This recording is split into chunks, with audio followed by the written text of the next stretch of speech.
I think that the majority of self-published authors, people that sit down and say, I want to write a book, I want to publish it, and look, the internet has made it so that I can do that. This is going to be easy, piece of cake, right?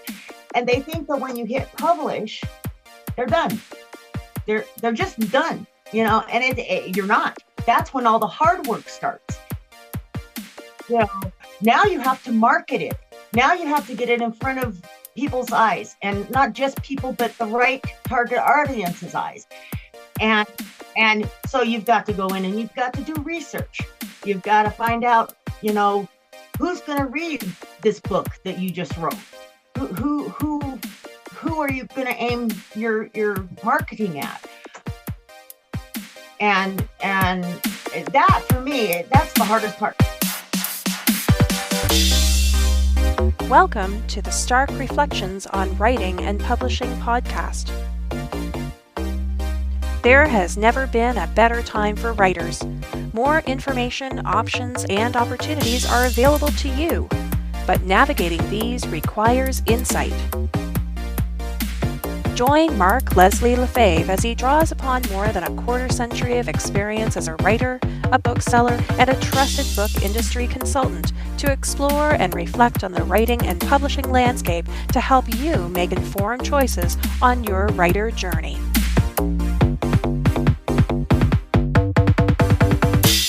Hello, Reflectors, and welcome to episode 369 of the Stark Reflections podcast. This is your host, Mark Leslie Lefebvre. In today's episode, I have an interview with Kaye Lynn Booth, for whom writing is a passion. Kaye Lynn is an author with published short fiction and poetry. She holds a dual MFA in creative writing with emphasis in genre fiction and screenwriting, and an MA in publishing.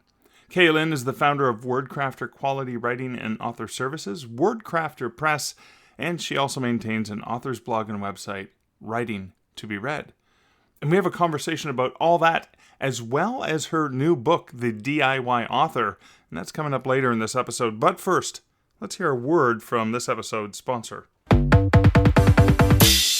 Ready to elevate your writing career? Join the Cruising Writers Group Sailing the Caribbean from Galveston on February 22nd to March 1st, 2025. This time, we're focused on indie authors, with special guests Mark Leslie and Aaron Wright leading a deep dive into the world of self-publishing. You'll come away with invaluable insights, but also great memories as you connect with other writers and explore charming ports of call in Roatan, Honduras, Costa Maya, Mexico, and Cozumel. Visit cruisingwriters.com to book your spot today.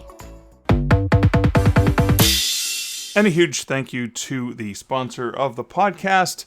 Of course, also a huge shout out and thank you to the patrons and the Buy Me a Coffee pals of the Stark Reflections podcast. Really appreciate the support that you guys offer to me. And just a reminder that earlier this week I dropped in the Patreon feed and also sent a note to my Buy Me a Coffee pals about an opportunity that's coming up. So if you remember back, I had Thorn Coyle on the podcast talking about a great book that they recently released and kickstarted called The Indie Author Mindset. Now, I supported it because I love the work that Thorn does. I love the writing Thorn does, but I also love sort of that coaching work that Thorn does as well. Thorn's a really smart person. They really know their stuff. And I wanted to, again, support the Kickstarter. So what I did is I purchased a one-on-one coaching. It's a mindset coaching with Thorn. And I am giving it to one of my lucky patrons/supporters. And so I dropped in the Patreon feed a link to a form where you can fill out to indicate if you are a patron or Buy Me a Coffee supporter of the podcast, where you could indicate your interest in this. Now, I already have a handful of folks who have filled out the form and indicated their interest. And what I'm going to do is I'm going to, and I can't remember the date, I think it was the 17th of July. So you have up until the 17th of July. So you batch listeners who go listen to 4 or 5 episodes in a row, that hopefully gives you a chance to get in on this. And then what I'll do is on the Friday, July 19th episode, I will announce who the lucky winner is. And of course, I will have contacted the winner by then. And again, that's just one of the things I want to do to say thank you back to the awesome folks who support this podcast over at patreon.com/darkreflections or over at buymeacoffee.com/Mark Leslie. So that's kind of it for the introductory chatter for this episode. I'm behind, as I often get. I'm behind, so I'm going to skip the comments from recent episodes and also skip the personal update. We're going to roll the bumper. We'll get right into the interview with Kaye. And then, of course, after the interview, as always, I will reflect on the things I was thinking about, I was pondering, and, kind of what I learned or what I was inspired by for this conversation. So you'll hear Kaye and I right after this bumper.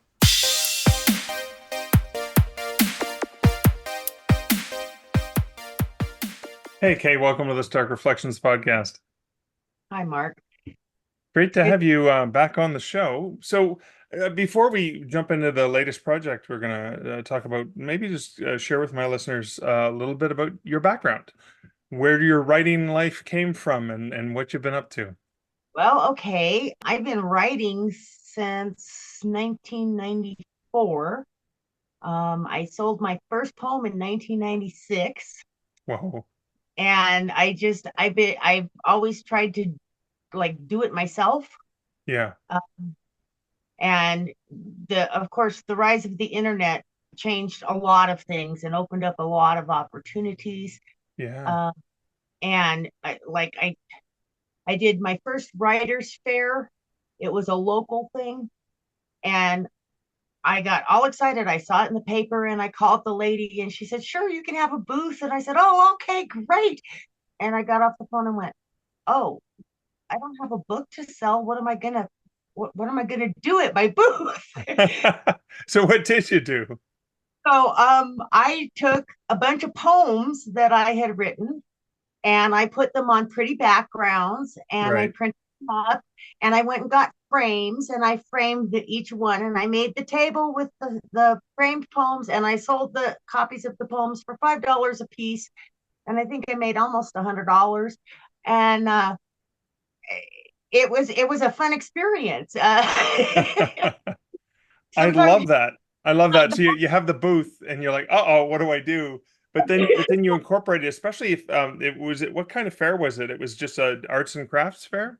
Yeah, it was the Fremont County Writers and Artists Fair. Oh, and cool. So people with artwork as well as people with books and one person with poems.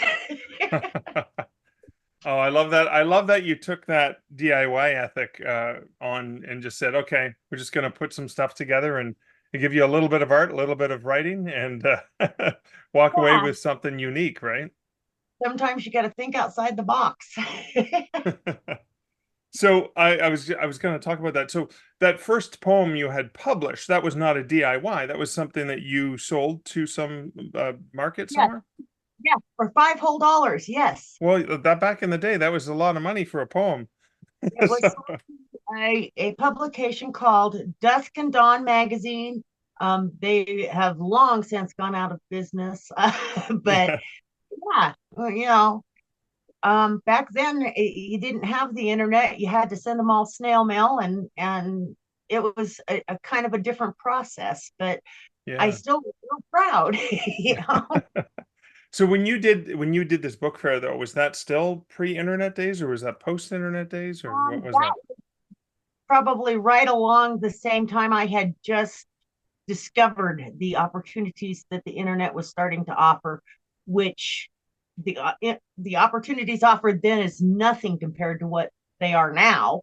Yeah. And as a matter of fact, one of the poems, it was funny. I had written a poem called Voices. And it was about all the different voices that talk to you in your head, and tell you to do different things, urge you to do different things. And I was searching on the internet for a background for that. And I came across this painting, gorgeous painting, had big head in the middle, and then several other heads all around it. And they were like, I don't know, screaming or talking at the head in the middle. Right. And I was like, oh, that is perfect. That's just what I need. So I look a little further and find out that the painting is called Voices. Oh. And it was painted by a man named Mitchell Barrett over in England. And so I started using my new internet skills and I found his email and I emailed him and I said, I would like permission to use your painting for a display with this poem. I told him what was going on and he called me from England and I got to talk to him and oh man, that was like a really big thing to me. Oh, wow, that's cool. And he gave me permission. So one of the poems that I was selling was Voices, and it was on the painting of Voices. Oh, And wow. then I later went on to actually write a poem for him because he wanted to incorporate some poetry into his artwork. And so I had another poem called Intimacy and the Harlequin Dance, which basically it was named after the paintings that he was doing this with. Right. But it appeared on the painting Intimacy and was on display for a while in the Kaleidoscope Gallery in Battersea Park in London. And then it sold. And so now it's adorning somebody's wall, I guess. But That's amazing. Well, I mean, because you don't often think about writing as something that people are going to hang on the wall, but when you bring together poetry and visual imagery, then that can work nicely, actually.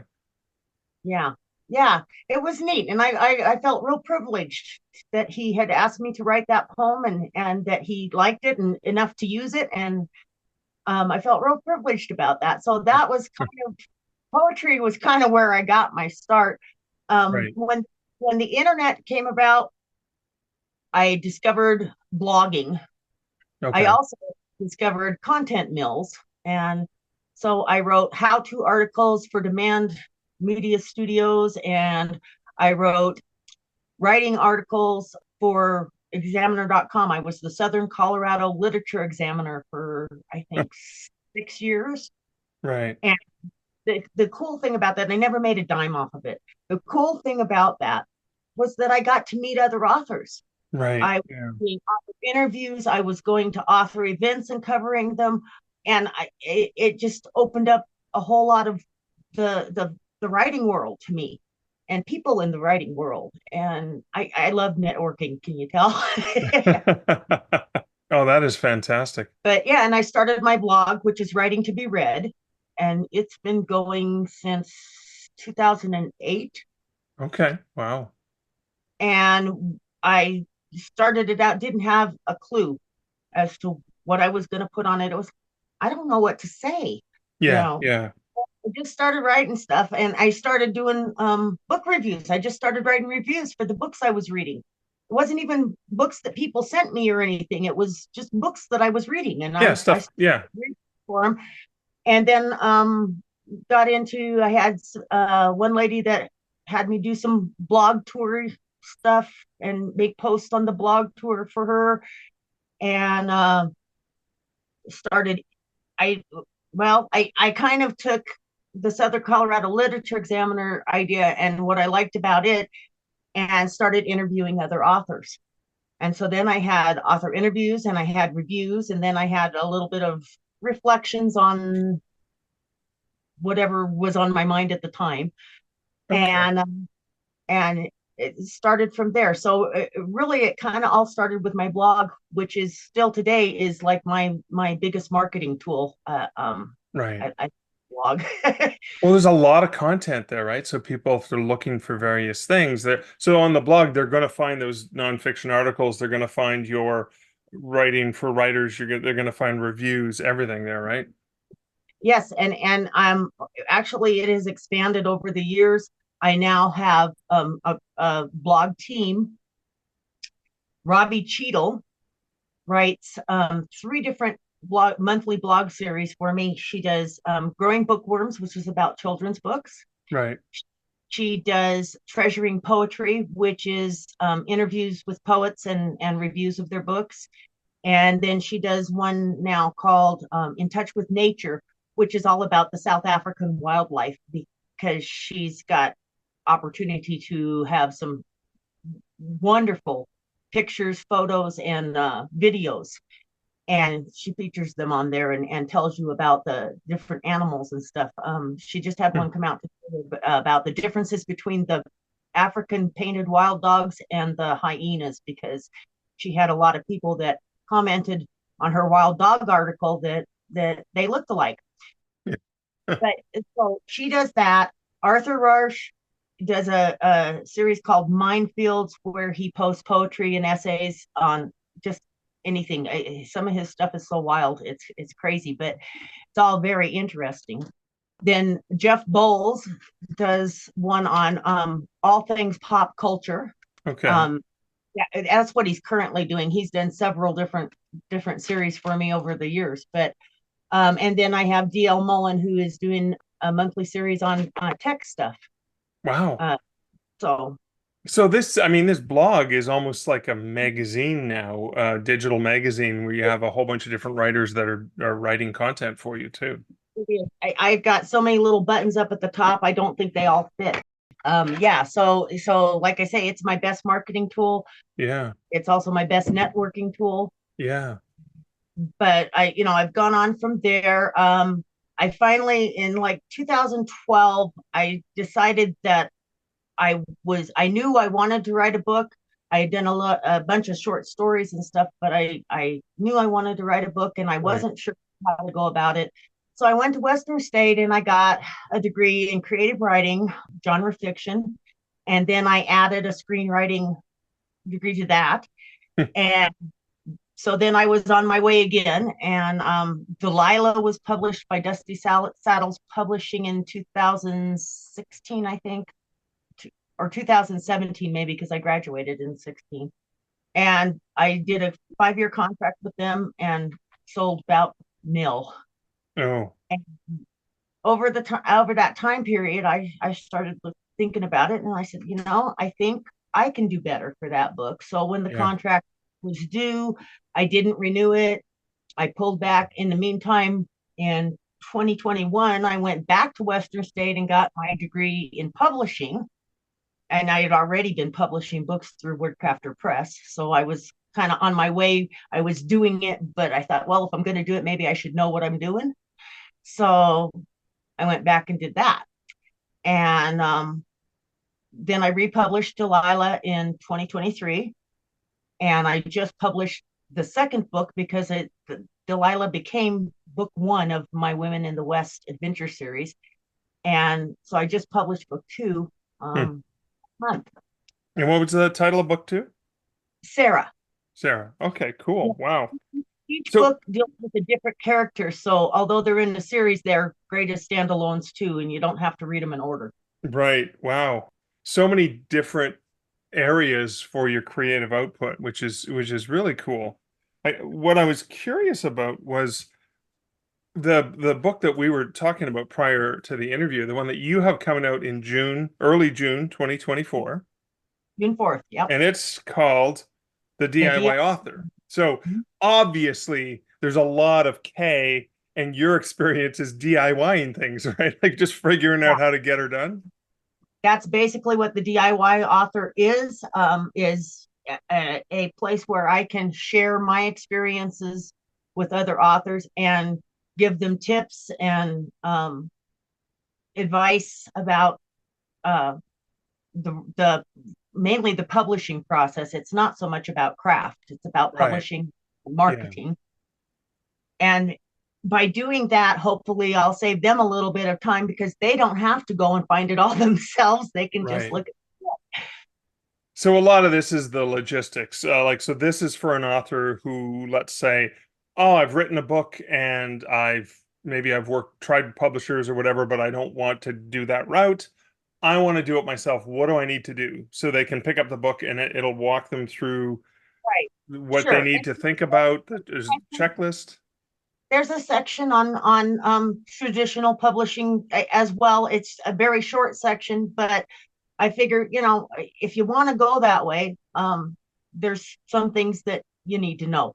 So I included that, and it's by no means an exhaustive list of things. I mean, it's always a for ongoing learning process. Right. I'm still learning stuff, and I have actually since I set the book up for publication, I've actually learned a couple of different things in different places and gone, oh man, I wish I had had that in the book. Yeah. I will have to go back and make another edition. Well, that's the challenge, right? Is that the minute a book is published or prior to the release date of the book, there's already new information constantly flowing and constantly floating out there. So I guess what I'm curious about is for somebody who is thinking about this, saying, okay, this is a book that's going to give me a basis, like a foundation to better understand what it means to DIY, right? Because it's not just, oh, I have a manuscript, I'm going to just push some buttons and publish it. There's a lot of things to consider, right? Oh yeah. Yeah, a lot more than that. I just this past week, my big project that I had to get done was to get review requests out for 3 different books because I was behind on the review requests. Right. And that's something that I never would have even thought about. Oh yeah, I'm going to write a book. I better send out review requests, Right. Yeah. There's just a lot of things that you don't realize going into it. And as you get there, oh, I need this, and oh, I need that. Oh gosh, I should write a press release. What? Yeah. Yeah. Now, those are things that you've accumulated. Those are sort of things based on your experience that you've learned over the years, by, I guess, trial and error. Yeah, basically. A lot of it is stuff that I learned at Western. I mean, I'm just passing on the knowledge, and they don't have to spend all the money to get the degree. Yeah, all those endless hours of reading and all I even have to do is buy the book. Yeah. That is cool. So what are some of the common maybe misconceptions that people often have when they're thinking about the DIY that maybe the book will help them understand better? I think that, and this is just my opinion, I don't have any data to back it up, but I think that the majority of self-published authors, people that sit down and say, I want to write a book, I want to publish it, and look, the internet has made it so that I can do that. This is going to be easy, piece of cake, right? And they think that when you hit publish, they're done. They're just done, and you're not. That's when all the hard work starts. Yeah. Now you have to market it. Now you have to get it in front of people's eyes, and not just people, but the right target audience's eyes. Right. And so you've got to go in and you've got to do research. You've got to find out, who's going to read this book that you just wrote. Who are you going to aim your marketing at? Right. Right. And that, for me, that's the hardest part. I am not a numbers person. I am not a math person. I can't stand math. And to go in and look at all the data and try to figure out, well, this means that most of my customers are coming from organic sales rather than the advertisements or whatever. That's a difficult process for me, and that's a whole nother skill set that I had to learn. Right. So let's dig into marketing a little bit too, because you talked about the blog, which you've been doing since 2008, I believe. Yeah. 2008, that the blog is a pretty solid marketing device for you. Almost everything that I do as far as marketing goes through the blog first. I make a blog post that tells people about my book or my offer or my writing event, whatever it is that's going on. Yeah. I make a blog post and it tells everybody, has all the information there. Yeah. Turn around and I post that blog post on social media sites, basically, and say, okay, you want to know more about it, click on the link, read the article, and it works fairly well. My following is growing. I mean, it's a slow process, but it is. Right. It's happening. And since I don't have a lot of money to spend on paid advertising, it works real well for me. So let's talk about that. You mentioned, I think it's worth exploring, that it takes a lot of time. I I mean, this is not a blog you started last year and it's 2 years later or something. And you're like, oh, this is something, and I can't do the math. So is it 10, 5, 4, 10, 14, 15, 16 years, right? If I can do the math. See, I had to digitally count my fingers and toes in my mind as I was doing that. But so it's Good. 16 years, right? Yeah, that sounds right. This is 2024. So how does that, like, there's a lot of elements within writing and publishing that require that patience or that long-term thinking, not this, oh, I'm going to publish a book and then I'm going to be an instant New York Times bestseller and be famous and hanging out with Stephen King and those people, right? Like, this is a different sort of process that people have to understand, right? Yeah, it really is. And I mean, when you're trying to learn it on your own, it's really different because you may not have all of the needed information and you have to go out and you have to find it. I've had people tell me that I'm just throwing spaghetti at the walls because I'm doing so many different things. And it's because Right. I'll see something cool and it's like, hey, I could do that and that could work for this book. And so I go and I try it, Yeah. even though it's not in my marketing plan, because I do have a marketing plan since I went through and got my master's. I was taught that I had to have a marketing plan, and by gosh, I got one. Right. But every once in a while I find something really cool and I throw it into the mix. Right. And yeah, and I had one friend of mine that said, I have no idea what you're doing. She said, you're just throwing spaghetti at the walls and seeing if it sticks. And I said, well, I might be, but sometimes it does. Yeah, it definitely doesn't stick if you don't throw any spaghetti. That's correct. That's correct. You Right. got So in the book itself, I guess, how did you break it down? Did you break it down to the various steps or the various phases? How does, like, what's the table of contents kind of look like for someone who's approaching it? I think there's like three main sections, or maybe four. Becoming prolific, Okay. the first section, because a lot of it is you can't sell what you don't have out there. And the more you have out there, the more opportunity there is for it to Okay. sell. Yeah. And I am not prolific like Kevin J. Anderson. I couldn't be that prolific. And I was not originally prolific at all. I mean, Delilah took me 3 years to write, Yeah. but I'm learning to be more prolific, learning things, little tips and tricks that make it so that you can manage your time better and get more words on the page. Then the next one, I think I did a section on writing tools and just talked about all the different tools that are out there that are valuable and beneficial to writers. And then I did a section on publishing, and I talked about the different publishing models, because the traditional publishing model, although, like I said, I did put a section in there and talked about it, it's not what it used to be. It used to Right. be that was the way to break in. And if it still was today, I probably wouldn't have a chance. Hmm. Uh, but with the self-publishing, I can make my own way. And that's kind of what I've done. And so it talks about the different models. It talks about direct selling. It talks about Kickstarters. I've done 2 successful Kickstarters and 1 not so successful Kickstarter, but it talks about Kickstarters and direct selling through Kickstarter and direct selling through your site. And can't remember what all the other ones were.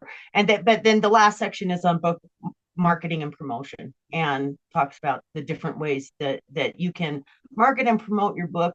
A lot of the tips that I put in there are either very inexpensive or free. So I because that's where I'm coming from. I don't have a lot of money to put into it, so I do what I can with what I've got. And I'm curious as to how you might have incorporated that experience that you shared at the beginning of the interview with the booth and the poems and the art and stuff like that. I mean, because that's just such an incredibly creative marketing exercise. It's not just marketing, but it's content. It's, I have no content. to sell, I better come up with something. So that, and that was really out of the box, right? Yeah, it really was. And I wasn't kidding when I told you that story. I really did just I just, oh, I want to be a part of this. And so I went and got the booth. And then only later thought about it and went, oh, okay, now I'm a part of it. What am I doing? Free handshakes, Yeah. like what is it going to be, right? So that's really cool. So do you still write? I mean, you write all kinds of things, but do you still write poetry? Sure. Yeah, I do. As a matter of fact, last year I put out my first poetry collection. It's called Small Wonders. And I put it out in, I think it was last June. Okay. And I was real proud of it. It has on the cover, it has a picture that I took. It's not a stock photo or anything. It's a picture Yeah. that I took. So I did my own cover Yeah. because that's another skill set that you have to kind of get into. Right. Right. Yeah. Yeah. And then, so you've got, and as I understand it, you've also written children's books. Yeah, I wrote children's books like way back when I was doing poetry in the Yeah. beginning. I wrote children's books. I found an illustrator. in- This is back in 2008, 2009, somewhere in there. I found an illustrator for the first book, and she gave me a really good deal, and we set things in motion. Well, there's another thing that a lot of new authors don't realize, especially if they're thinking about going the traditional route, especially if it's in children's books, because um, children's books take have like a 5 year gap between the time Yeah. that you set it up to be published and the time that it actually comes out. In the meantime, my illustrator had some health issues and was no longer able to illustrate by hand.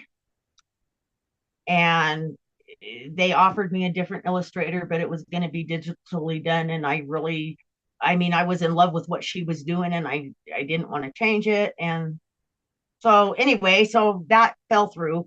And so my children's books have been sitting just waiting for something to happen with them. And Robbie Cheadle, who also is part of my blog team, is a very talented and creative lady.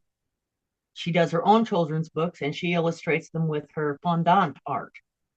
And they're wonderful. They really are. But she just started getting into drawing and painting, and she does some wonderful, wonderful stuff. And she agreed to illustrate the first three books in my children's series. So hopefully we'll have a Oh, that's awesome. hopefully we'll have a Kickstarter in July for the My Backyard Friends series. There will be Heather Hummingbird makes a new friend, Timothy Turtle discovers jelly beans, and Charlie Chickadee finds a new home. So I love those. that's where it's coming from. And the illustrations that she's done so far, she's on the last book right now, but they're just wonderful, and I'm really, really excited about it. That is fantastic. It never ends, eh? All the projects, all the different work that you have going on. Yeah, oh, exactly. And my I think my job is made more difficult because I don't write to market. I write what my heart says to write. And I'm a very eclectic person. I'm an eclectic reader. I'm an eclectic writer. I don't want to eat the same thing every night for dinner, and I don't want to write the same book each time. So therefore, I write. Delilah and Sarah are Western historical women's fiction. I've got the Rock Star and the Outlaw, which is a time travel adventure. And I've got a paranormal mystery novella called Hidden Secrets as well. Plus a lot of short fiction and fantasy and science fiction and horror. And I go all over the place. I love that. So as we get close to wrapping up the conversation, what's a bit of advice you'd want to share with somebody who hasn't yet published a book or gone through the process and they're thinking about DIY? Do your research before you start. don't do it like I did. Don't start and then go back and figure out what you did wrong, but go find out how to do it right. And that would be my big thing. Also, I guess another thing that I should tell you about the DIY author is that I do outsource a few things, and I talk about that in the book too, because that's part of the process too, is deciding what you want to outsource and what you don't. I made sure I had like the skill set to make my own book covers if I need to, but that doesn't mean that I don't outsource my book covers when it's convenient to do so, because making book covers takes time. Writing ads takes time. All of this stuff takes time. And if you're doing all this other stuff, you're not writing. So you gotta make a trade-off there sometimes. And but if you do decide to outsource, my publishing house also offers WordCrafter quality writing and author services, which is editing. We offer book blog tours, and we're getting ready to start offering book cover design. And so that too is something that people need to know. Well, thank you. So for people who are looking for information on that, or where they can find out more about you, or the DIY author book, what are some places online where they can go looking? Okay, writingtoberead.com. Okay. That's my blog. And basically my website and my blog are connected. So if you go to writingtoberead.com, you can find the other ones. There's tabs for them all. Well, that's And easy. Nice. on Facebook under Kaye Lynn Booth, author and screenwriter, and also under Wordcrafter Press. And I'm on X at the DIY author, and that's DIY and underscore and author. And let's see, I'm also on LinkedIn and Pinterest. Awesome. Well, Kaye, thanks so much for hanging out with me today. Okay. And if you want, I can send you the links for those so you can put them in the show Yeah, notes. that would be great. You send those links, they'll be in the show notes at starkreflections.ca. Thanks again, Kaye. All right. Thank you, Mark. I'm glad we finally got to do this. So what I really wanted to reflect on was when Kaye Lynn says she doesn't have a lot of money for marketing, so she does what she can with what she has. And there's a really powerful lesson in that necessity when you're working with what you have. I mean, there's TV shows, reality, and I say that with quotes, reality shows talking about working with what you have, living off the land, that kind of thing. But I love the creativity that comes when you get to do that. And I want to go back again, because this is something that continues to inspire me. So, okay, Kaye Lynn wanted a booth. She's like, I can have a vendor booth. Okay, I got a table. Now what do? I don't have anything to sell. But what I love about that was the very creative approach that she took. Okay, I've got some poetry. I've written some poetry, got some poetry. I'm going to get some frames. I'm going to DIY that. I'm going to put it together with some beautiful art. And suddenly I've created a unique form, obviously. It's art with poetry in it. And that became the thing that she sold at the booth, which is probably a lot more interesting to the average person than a book. Because let's be honest, most people don't read. Most people don't read. After high school, what is it? The status something like, I think, less than 1 in 4 Americans read a book after high school. So the reading population is relatively small. So it's an ingenious thing that Kaye can do. Now, I remember doing this once, and it's sort of an interesting I guess, moment from my past. I was working, I think it was at Carlingwood Mall in Ottawa years ago. I was assistant manager of the bookstore there. And it was either my father's birthday or Father's Day was coming up.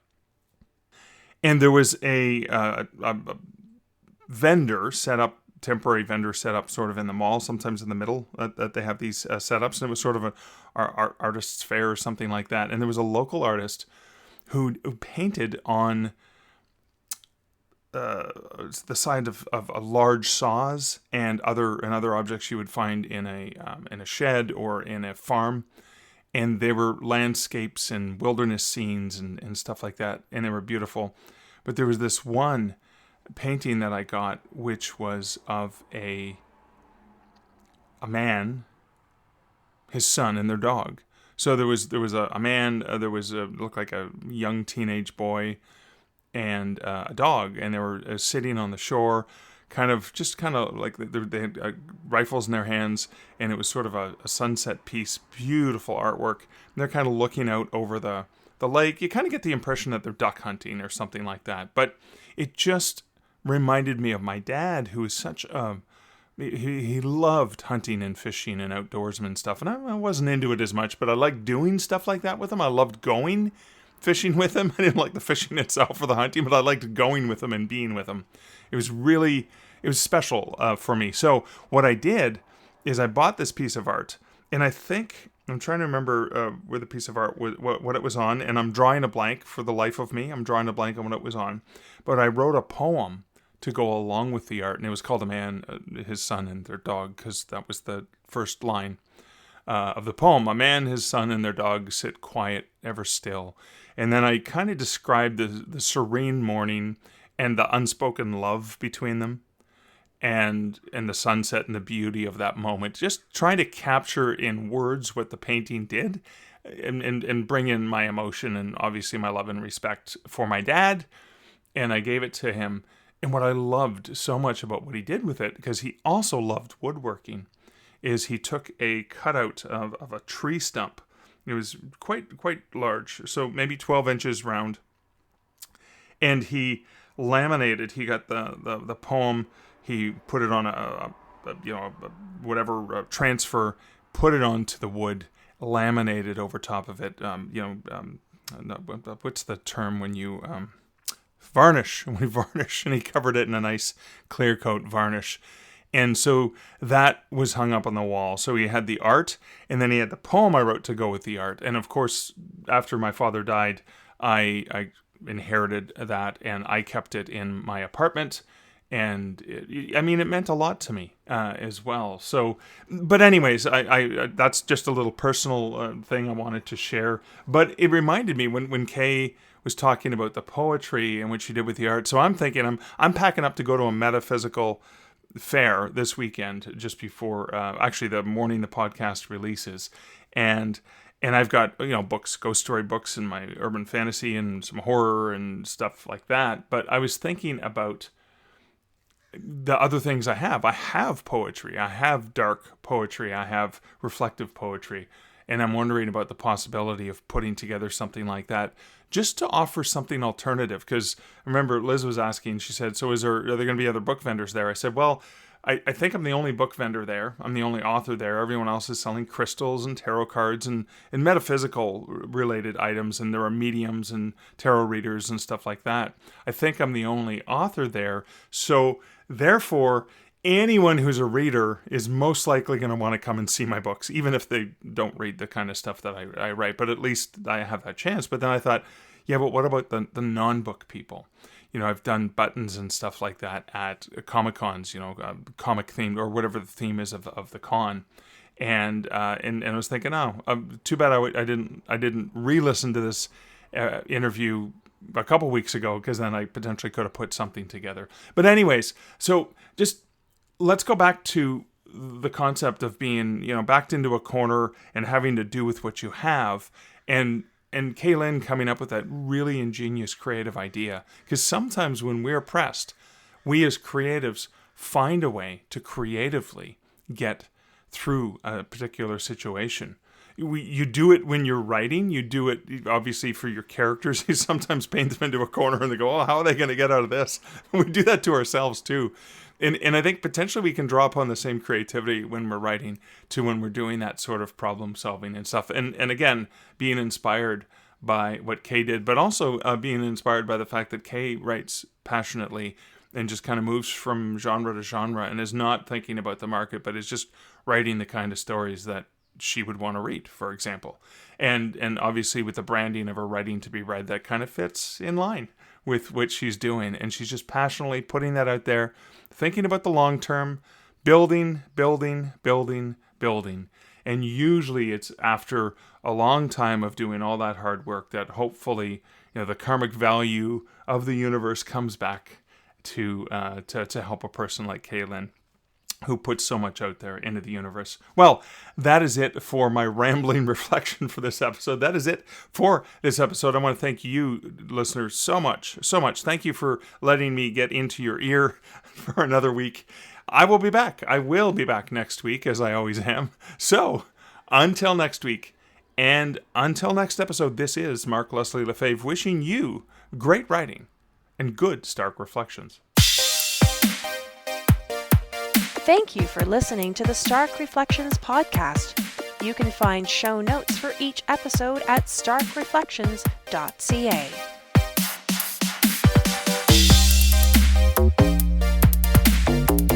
The music for this podcast, Laser Groove, was composed and produced by Kevin MacLeod. Check out more of Kevin's great music at incomptech.com.